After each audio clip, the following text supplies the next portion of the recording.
कर्मों की कुल कितनी प्रकृतियां हैं?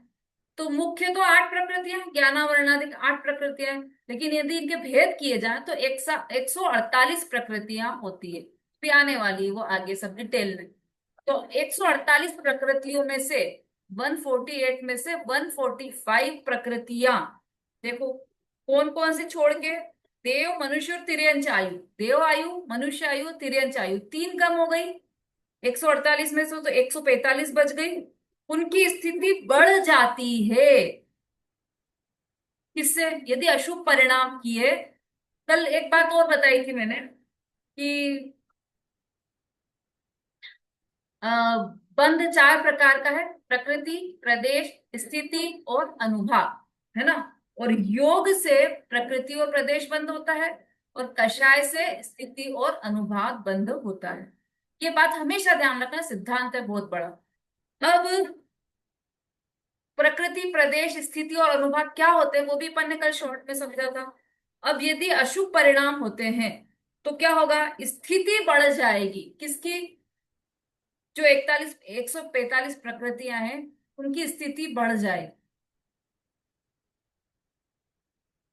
ठीक है।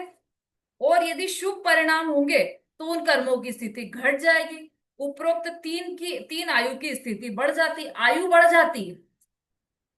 शुभ परिणाम होंगे तो आयु तो बढ़ जाएगी और बाकी के 145 प्रकृतियां की स्थिति घट जाएगी।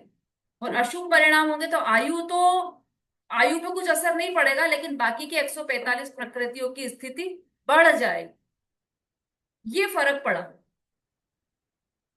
समझ में आ रहा है?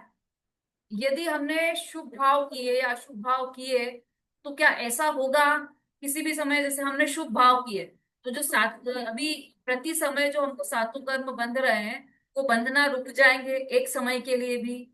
एक समय के लिए भी ऐसा नहीं होगा कि वो बंधना रुक जाएंगे। लेकिन इतना फर्क जरूर पड़ेगा कि वो जो बंध रहे थे उसकी स्थिति स्थिति में फर्क आ जाएगा। मतलब इससे अशुभ परिणाम किए तो जो नरक की आयु थी, नहीं, जो देव मनुष्य और तिर्यंच की आयु है वह शुभ परिणाम से बढ़ जाएगी। जैसे शुभ परिणाम भी क्लास सुन रहे हो आप, तो अभी भी सातों कर्म बंध रहे हैं, है ना। पर क्या होगा कि शुभ परिणाम कर रहे हो ना, तो आपके जो आप अगले जन्म में देव बने, तो देव बनोगे तो उसकी आयु बढ़ जाएगी, बढ़ सकती है ऐसा। और यदि अशुभ परिणाम किए आपने तो उसकी आयु घट सक मतलब वैसी की वैसी रहेगी, पर 145 जो और प्रकृतियां हैं उनकी स्थिति बढ़ जाती है। अब वो क्या है 145 प्रकृतियां, वो अपन आगे समझेंगे। और फिर तीव्र कषाय से शुभ शुभ प्रकृति का रस तो घट जाता है, और असाता वेदने अधिक अशुभ प्रकृति का रस अधिक हो जाता है। तीव्र कषाय मतलब अशुभ परिणाम। उससे क्या हुआ? शुभ प्रकृति का रस, रस मतलब अनुभाग, उसका रस तो मतलब उसको फल देने का जो सामर्थ्य है। अगर आपने एक वो कहानी सुनी हो, तो दो बच्चियां थी, हम नाटक भी करवाया था हमने मंदिर में, दो लड़कियां थी। वो दोनों आपस में बात करने लगी।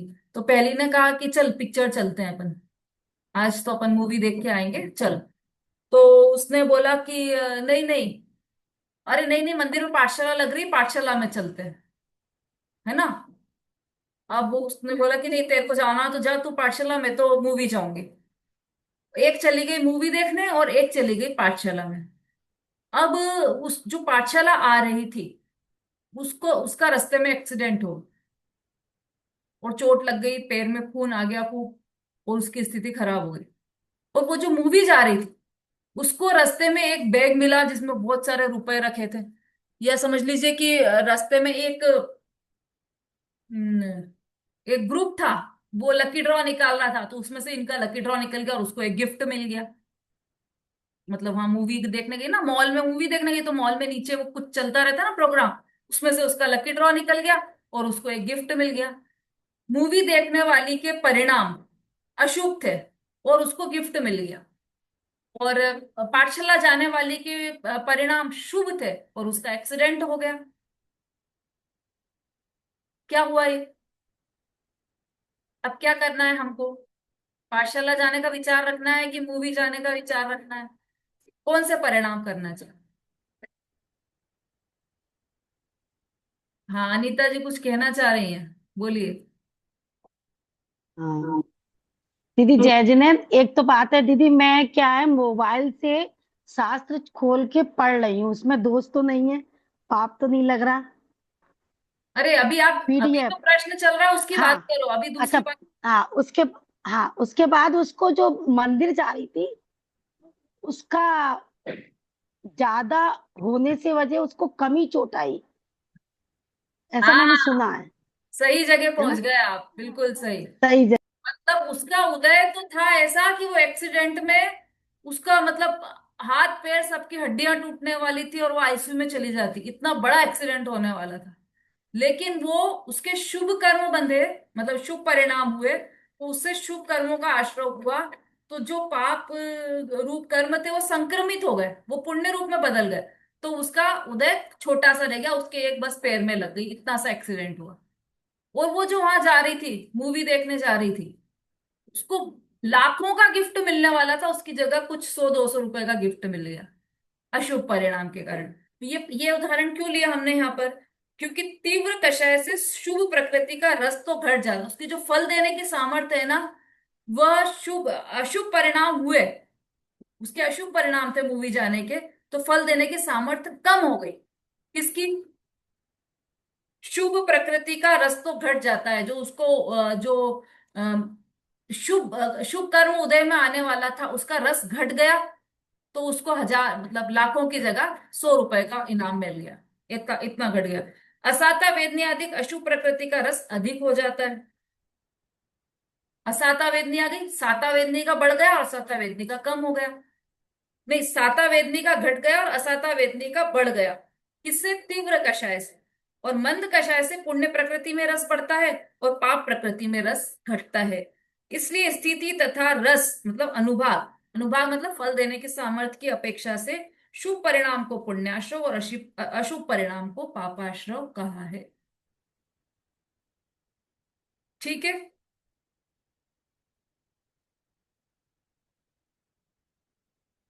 आ गया समझ में संगीता जी? अब इसके बाद ये 7वां पॉइंट भी बहुत अच्छा है, जरूर पढ़ना है आप लोगों को। पढ़ ही लिया होगा वैसे आप लोगों ने 7वां पॉइंट। अब हम तीसरे सूत्र के सिद्धांत पर आ जाते हैं, या पढ़ना चाह रहे हैं उसको भी? चलो उसको भी पढ़ लेते हैं, बहुत अच्छा है वास्तव में पॉइंट, ऐसा है कि बार बार पढ़ें उसको अपन। पढ़िए विशु जी। दीदी, प्रश्न: यह तो ठीक है कि शुभ भाव से पुण्य का बंध होता है, किंतु ऐसा मानने में क्या दोष है कि उससे पाप की निर्जरा होती है? उत्तर: इस सूत्र में कही हुई तत्व दृष्टि से देखने पर यह मान्यता भूल भरी है। शुभ भाव से पुण्य का बंध होता है। बंध संसार का कारण है, और जो संवर्ग पूर्वक निर्जरा है सो धर्म है। यदि शुभ भाव से पाप की निर्जरा माने तो वह शुभ राग धर्म हुआ, और धर्म से बंध कैसे होगा? इसलिए यह मान्यता ठीक नहीं है कि शुभ भाव से पुराने पाप कर्म की निर्जरा होती है। आत्म प्रदेश से पाप कर्म खिर जाते हैं। निर्जरा शुद्ध भाव से ही होती है, अर्थात तत्व दृष्टि के बिना संभव पूर्वक निर्जरा नहीं होती। विशेष समाधान के लिए देखो इस अध्याय क्या 7। लिखा, अध्याय 7 सूत्र 1 की टीका में शास्त्राधार। 7वें अध्याय के आधार से ही बताया है। प्रश्न क्या है? यह तो ठीक है कि शुभ भाव से पुण्य का बंध होता है, किंतु ऐसा मानने में क्या दोष है कि उससे पाप की निर्जरा होती है? शुभ भाव से पाप की निर्जरा हो गई, शुभ भाव आ गए, शुभ भाव से शुभ बंध हो गया और अशुभ की निर्जरा हो गई। ऐसा तो हो सकता है ना? शुभ भाव किए, उसने शुभ भाव किए थे पाठशाला जाने के, तो उससे अशुभ बंध की निर्जरा हुई कि नहीं हुई उसकी? कि उसको जो बड़ा एक्सीडेंट होने वाला था, तो उसकी तो निर्जरा हो गई ना? कि नहीं हुई? निर्जरा नहीं हुई।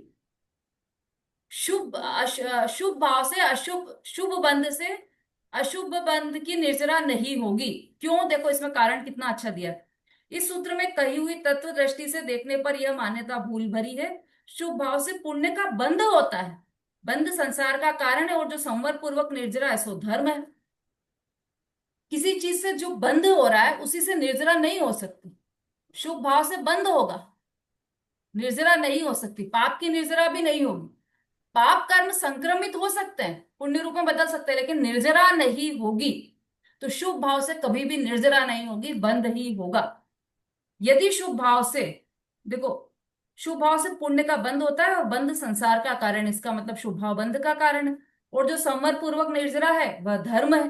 धर्म क्या है वास्तव में? तो जो संवर पूर्वक निर्जरा होती है वही धर्म है। यदि शुभ भाव से पाप की निर्जरा माने तो वह शुभ भाव धर्म हुआ, और धर्म से बंध कैसे होगा? है ना? शुभ भाव से पाप की निर्जरा हो जाएगी, शुभ भाव ही करते रहो और तो मोक्ष हो जाएगा, क्योंकि निर्जरा से ही तो मोक्ष है। तो शुभ भाव करते रहो मतलब मंदिर में बैठ जाओ, भगवान की भक्ति करते जाओ करते जाओ करते जाओ। 48 घंटे का अखंड पाठ करो, अखंड दीप जला लो, और विधान पे विधान रचते चले जाओ। महीना भर, 2 महीना, 3 महीने बाद तो मोक्ष होगा कि नहीं होगा? कि नहीं होगा।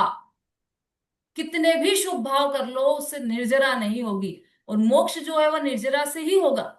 और निर्जरा किससे होगी? संवर पूर्वक ही निर्जरा होगी। तो इतने दिन जो विधान किया उसका क्या होगा? उससे भी बंद ही होगा। बस इतना है कि जो अब पाप बंद हो रहा था उसकी जगह पुण्य बंद होगा, लेकिन होगा तो बंद ही, निर्जरा नहीं ही होगी। ठीक है, समझ में आ रहा है सुषमा जी? शुभ भाव से कभी भी निर्जरा नहीं होगी, ये गांठ बांध के रखो, कभी भी निर्जरा नहीं हो सकता शुभ भाव से। इसलिए ये मान्यता ठीक नहीं है कि शुभ भाव से पुराने पाप कर्म की निर्जरा होती है, अर्थात आत्म प्रदेश से पाप कर्म खिर जाते हैं। ये मान्यता ठीक नहीं है। निर्जरा शुद्ध भाव से ही होती है, सिद्धांत की बात है। दुनिया में एकमात्र शुद्ध भाव ही ऐसा है जिससे निर्जरा होती है, और एकमात्र निर्जरा ही ऐसी है जिससे मोक्ष होता है। अर्थात तत्व दृष्टि के बिना संवर पूर्वक निर्जरा नहीं होती। तत्व, अब संवर का, निर्जरा के लिए पहले संवर होना पड़ेगा, और संवर के लिए पहले तत्व दृष्टि होना पड़ेगी, मतलब तत्वों का यथार्थ ज्ञान, यथार्थ श्रद्धान करना पड़ेगा। अब देखिए 2-3 मिनट बचे हैं हमारे पास, तीसरे सूत्र का सिद्धांत। पढ़िए। शुभ भाव और अशुभ भाव दोनों कषाय हैं, इसीलिए वे संसार के ही कारण हैं। शुभ भाव बढ़ते बढ़ते उससे शुद्ध भाव नहीं हो सकता। जब शुद्ध के अभेद आलंबन से शुभ को दूर करें तब शुद्धता हो। जितने अंश में शुद्धता प्रकट होती है उतने अंश में धर्म है। ऐसा मानना ठीक है कि शुभ या अशुभ में धर्म का अंश भी नहीं है। ऐसे मान्यता किए बिना सम्यक दर्शन कभी नहीं होता। कितनेक ऐसा मानते हैं कि जो शुभ योग है सो संवर है, यह यथार्थ नहीं है। ऐसा बताने के लिए इस सूत्र में स्पष्ट रूप से दोनों योगों को आश्रव कहा है। हाँ, शुभ पुण्यस्य शुभ पापस्य, दोनों को आश्रव के भेद में लिया है ना?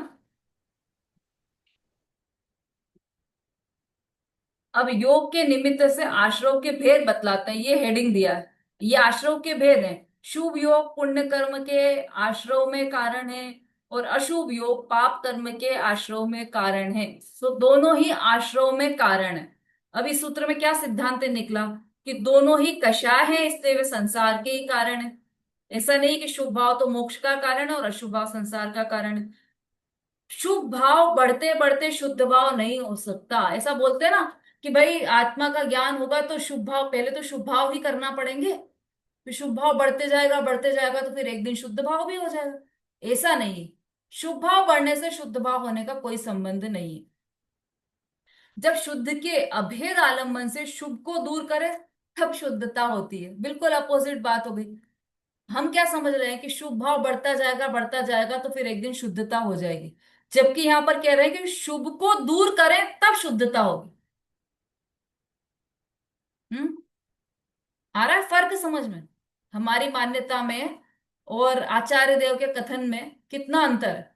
हम क्या माने, शुभ भाव करते जाओ, आज विधान किया है, कल और बड़ा विधान करेंगे, परसों और विधान करेंगे बड़ा, तब तो होगा सम्यक दर्शन, तब तो होगा धर्म का प्रारंभ, तब तो मिलेगा मोक्ष।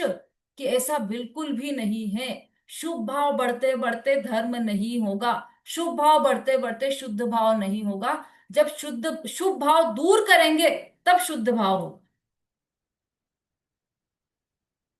अब देखो इसमें ये एक बात ये है, इसमें से छल ग्रहण नहीं करना है। ऐसा कहा ना हम यहाँ पर कि शुभ भाव दूर करेंगे तब शुद्ध भाव होगा, तो उसने सोचा कि चलो बढ़िया, शुभ भाव दूर करना है ना हमें धर्म करने के लिए, शुभ भाव दूर कर दो, कोई मंदिर मंदिर जाने की आवश्यकता नहीं है, कोई पाठशाला अटेंड करने की आवश्यकता नहीं है, चलो मूवी, चलो मोबाइल में घुसो, अशुभ भाव में आराम से प्रवर्तो, क्योंकि शुभ भाव से तो होगा ही नहीं मोक्ष, और हमको तो मोक्ष जाना है। अरे जब शुभ भाव से ही नहीं होगा तो अशुभ भाव से तो होने का सवाल ही नहीं उठता, अशुभ तो पहले ही छूटेगा, है ना। जितने अंश में शुद्धता प्रकट होती है उतने अंश में धर्म है। धर्म, जैसे चतुर्थ गुण स्थान में कितनी शुद्धता प्रकट हुई है, तो एक चौकड़ी कषाय के अभाव जितनी शुद्धता प्रकट हुई है, तो उतना वहां पर धर्म प्रकट हो गया। ऐसा आगे बढ़ते जाएंगे, दो चौकड़ी कषाय का अभाव में तो दो चौकड़ी कषाय के अभाव के बराबर शुद्धता हो जाएगी, फिर तीन चौकड़ी कषाय के अभाव के बराबर शुद्धता होगी, मतलब उतना उतना धर्म प्रकट होगा। ऐसा मानना ठीक है कि शुभ या अशुभ में धर्म का अंश भी नहीं है। शुभ भाव हो चाहे अशुभ भाव है, धर्म का अंश भी नहीं है उसमें। थोड़ा तो धर्म होगा, मंदिर जाएंगे तो थोड़ा कुछ तो धर्म होगा, कि अंश भी धर्म नहीं है। है ना, जो जब ऐसा बोलते हैं ना अपन, तो बहुत ही ऐसा लगता है कि ये जो ये परमागम मंदिर वाले हैं, जो सिमंदर जिनालय वाले हैं, जो सोनगढ़ का सुनते हैं, जो गुरुदेव कांजी स्वामी वाले हैं, वो कितने कट्टर होते हैं, कि वो कहते हैं कि शुभ भाव में धर्म का अंश भी नहीं है। और पहली बात तो वो क्या कह रहे हैं, ये तो आचार्य उमा स्वामी ने हजारों साल पहले कह दिया है, कोई नई बात नहीं निकली है, बस उसको समझ नहीं पाए अभी तक, समझाने वाले गुरुदेव थे। और कड़क बात लगती है, लेकिन बात ऐसी ही है कि शुभ भाव हो चाहे अशुभ भाव हो, दोनों में धर्म का अंश भी नहीं है। इन दोनों से अलग तीसरी कोई वस्तु है, उसमें धर्म का अंश है। भजन सुना होगा ना आपने, परिणति सब जीवन की तीन भांति वर्णी, एक पाप एक पुण्य एक राग हरनी। एक पाप रूप परिणति, एक पुण्य रूप परिणति, और एक राग हरनी मतलब वीतरागता रूप परिणति। ये तीन परिणति है। तो जब शुभ भाव और अशुभ भाव दोनों में धर्म नहीं है, एकमात्र वीतरागता में ही धर्म है। ऐसी मान्यता किए बिना कभी भी सम्यक दर्शन नहीं होता। कितने ऐसा मानते हैं कि जो शुभ योग है सो संवर है, वह यथार्थ नहीं है। वास्तव में यह बिल्कुल भी ठीक नहीं है बात, ऐसा मानना कि जो शुभ योग है वह संवर है। ऐसा बताने के लिए इस सूत्र में स्पष्ट रूप से दोनों योगों को आश्रव कहा है, शुभ योग को भी और अशुभ योग को भी। चौथा सूत्र कल हमारा चल गया था थोड़ा थोड़ा, अब अगली कक्षा में हम इसको विशेष रूप से लेंगे। अगली कक्षा में तत्वार्थ मणि प्रदीप के आधार से भी हम इसको और सरलता से समझ लेंगे ना। उसमें भी अच्छे अच्छे पॉइंट, जैसे यही वाले सारे पॉइंट है, उसको और शॉर्ट में करके दिया है। जिसको थोड़ा ये कठिन लग रहा हो वो तत्वार्थ मणि प्रदीप में से भी पढ़ सकते हैं। हाँ अनीता जी बोलिए। दीदी जय जिन्हें मन में ये आई ना, इस शास्त्र वगैरह छू लेते हैं, जो सूतक लगाए, मैं मोबाइल में पीडीएफ थी, मैं उसमें से पढ़ रही हूँ। दोस्त तो नहीं लगेगा? क्या सूतक लगा है आपको? वो हमारे माने हमारे खानदान में बच्चा हुआ है, हाँ ठीक है, कोई दिक्कत नहीं। तो इसमें मोबाइल से पढ़ रहे हैं तो पाप तो नहीं लगेगा?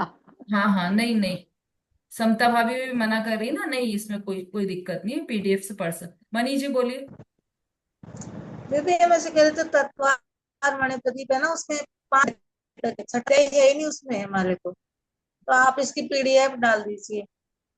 अच्छा, तत्वार्थ मणि प्रदीप में तो एक ही किताब में सब कुछ दिया है, दो नहीं भाग। दो उसमें है, तो 5 अध्याय इसमें नहीं है, अच्छा, मंदिर से उठा मंदिर के से दी। लाया थे, रखा है मंदिर में। चलिए जिसके पास भी पीडीएफ हो वो भेज दीजिएगा ग्रुप में। वैसे एक बार सुषमा जी तो बार बार भेजती हैं भाई।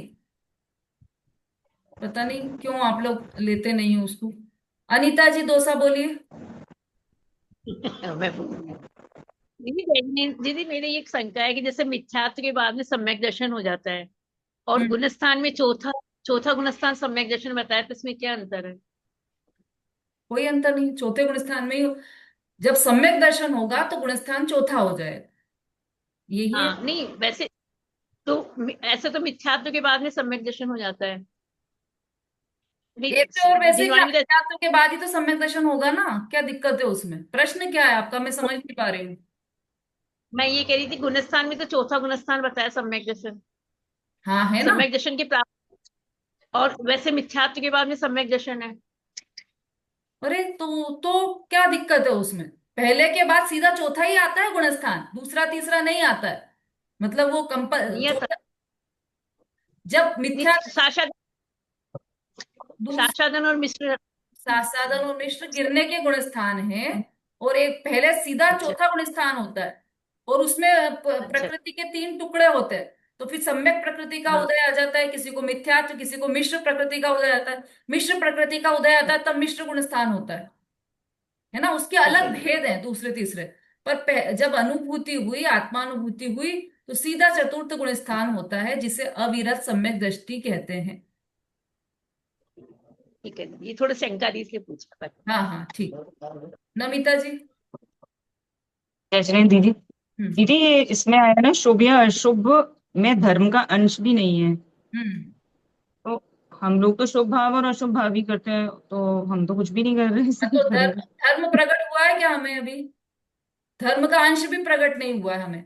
और हमने पढ़ा था दूसरे किस में, दूसरे अध्याय में, तीसरे अध्याय में हमने पढ़ा था कि धर्म का अंश, धर्म का प्रारंभ कब होता है, औपशमिक सब में। औपशमिक सम्यक्त से। तो जब सम्यक्त होगा तभी धर्म का प्रारंभ होगा, अभी कुछ धर्म का प्रारंभ नहीं हुआ है, बस केवल शुभ और अशुभ में ही चल रहे हैं हम। धर्म का प्रारंभ जब होगा, जब वीतराग परिणति उत्पन्न होगी, जब आत्मानुभूति होगी, जब सम्यक दर्शन होगा, जब स्व संवेदन होगा, जब सोन्मुख परिणाम होंगे, तब धर्म का प्रारंभ होगा, तब औपशमिक सम्यक्त होगा सर्वप्रथम, और उसमें उसी में धर्म का, तब संवर प्रकट होगा, है ना। तो संवर ही प्रकट नहीं हुआ है, धर्म का प्रारंभ भी नहीं हुआ, प्रारंभ भी नहीं हुआ है, अभी तो अंश भी प्रकट नहीं हुआ। दीदी अभी तो बस आश्रव ही हो रहा है कर्मों का, बस आश्रव, यहीं तक है अपने। आश्रव ही हो रहा है, बस उसमें इतना विशेष है कि अशुभ आश्रव की जगह शुभ आश्रव हो रहा है। बोलिए हाँ जी। हाँ दीदी, मैं यही कह रही थी कि मैं मनी प्रदीप की है मेरे पास पीडीएफ, मैं आज सेंड अच्छा। कर दूंगी हाँ, इसकी। तो सुलेखा जी बोलिए। हाँ जय दीदी, मेरा एक प्रश्न है कि जैसे जो शुक्ल ध्यान होता है वो 13वें स्थान में होगा कि 14वें में होगा अयोग केवली में? तो उसमें तो योग नहीं होता, अयोग केवली है वो, तो किस में होगा शुक्ल ध्यान? 13वें स्थान में होगा? शुक्ल ध्यान की श्रेणी लगाकर सिद्ध पद में वास होता है, शुक्ल ध्यान। देखो अभी बिल्कुल विषय से अलग विषय आपने प्रश्न लिया है। कल इस हाँ, एक प्रश्न था, हम लोग दीदी पढ़ रहे थे तो उसमें आया था, हाँ, मतलब कि शुक्ल ध्यान कौन से स्थान में होगा, 13वें में या 14वें में? मुझे एकदम एकदम एग्जैक्ट और फिर मैं 14वें में पढ़कर ही तो बता अयोग पाऊँ। केवली है ना, उसमें हाँ तो योग आयोग नहीं है, 14वें में में तो तो है योग नहीं। ही नहीं है, तो 13वें में होगा। 13वें में चार चार बातें होंगी ना वो, हाँ, चार चार भेद होते हैं जो चार है हाँ, क्या नाम है शुक्ल उनका। ध्यान के चार भेद, तो पहले दो हो जाएंगे, फिर हाँ लास्ट हाँ, में दो, पीछे से दो हो जाएंगे, है ना? क्या नाम है हाँ, सूक्ष्म ये उनका, यही बोलिए। शुक्ल क्या? ध्यान चार भेद कौन से हैं? वो है, एक तो पृथक पृथक है, हाँ, एक अनुवृत्ति, ऐसे कुछ तो। एकत्व वितर्क, हाँ पृथकत्व अवितर्क, सूक्ष्म क्रिया प्रतिपाती, और व्युप्रत क्रिया निवृत्ति। तो ये इसका हाँ। पूरा क्रम बनता है। वो किस तरह से क्रम बनता है, वो पूरा सिस्टमेटिक है ना, तो वो ग्रंथ में से देखकर ही बताना ज्यादा अच्छी बात है, इससे नहीं बता सकते। हाँ ममता भाभी बोली। उसके लिए किया थी 13वें गुण स्थान में सबसे ध्यान होता है हाँ उसके लिए 13वें किया। में है, पर वो किस तरीके से है, ठीक है वो 13वें में। चलिए। जावाणी के ज्ञान से सूझे लोकालोक, सो वाणी मस्तक नम सदा देत होंढू। बोलिए जिनवाणी माता की जय, महान जैन धर्म की जय हो, आचार्य उमा स्वामी की जय। दीदी को जय दीदी को जय दीदी को जय जिनेंद्र।